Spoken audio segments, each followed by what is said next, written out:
Dari awal pandemi, kita berpatokan kepada grand design kita untuk mencegah penularan COVID-19 ini, juga pengendaliannya itu dengan 3T.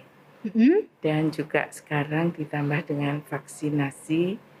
3T itu adalah tes, kemudian treatment, Betul. dan kemudian juga tracing.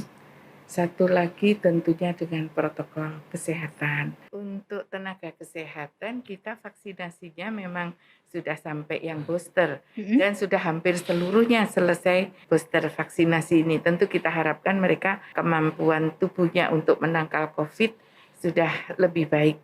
Dan juga mereka diberikan vitamin dan juga alat pelindung diri yang cukup.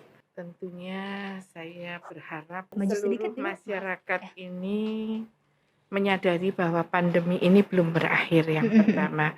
Yang kedua, pandemi COVID ini tanggung jawab kita bersama. Berhasil atau tidaknya adalah kita bersama. Tidak bisa dilakukan hanya oleh salah satu pihak, misalnya nakes saja, Polda saja, TNI saja, rumah sakit saja, tidak bisa.